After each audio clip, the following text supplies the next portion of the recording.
სასამართლო გადაწყვეტილებათა ხელმისაწვდომობა თემაზე არასამთავრობო ორგანიზაციამ IDFI კვლევა მოამზადა. კვლევა სასამართლოებიდან გამოთხოვილ ინფორმაციასა და გამოვლენილ პრობლემებთან დაკავშირებულ კანონმდებლობის ანალიზს ეხება.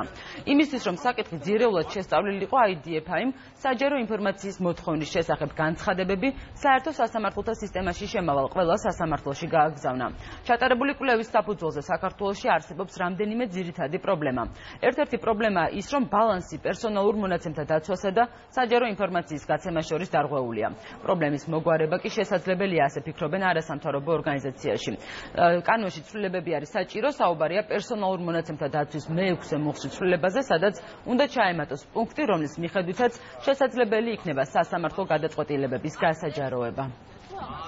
კვლევა მაჩვენა, რომ სასამართლო გადაწყვეტილებათა ხელმისაწვდომობის მხრივ არსებობს რამდენიმე პრობლემა საქართველოში. უპირველესი არის ის, რომ არის დარღვეული ბალანსი პერსონალურ მონაცემთა დაცვასა და საჯარო ინფორმაციის გაცემას შორის. კიდევ ერთი მნიშვნელოვანი ხარვეზი, რაც გამოვლინდა, იყო ის, რომ როდესაც კონკრეტულ შემთხვევებში, როდესაც ჩვენ გადაწყვეტილებები მოგვეწოდა დაშტრიხული სახით, დაშტრიხული იყო ასევე მოსამართლის სახელები და გვარები, ზოგიერთ შემთხვევაში დაშტრიხული იყო ასევე სახელმწიფო უწყების წარმომადგენლების სახელები და გვარები. ჩვენ ვფიქრობთ, რომ ზოგადად იმისთვის, რომ სასამართლო გადაწყვეტილებათა ხელმისაწვდომობის არსებული პრობლემა გამოსწორდეს, მნიშვნელოვანია, რომ კანონმდებლობაში განხორციელდეს ცვლილებები.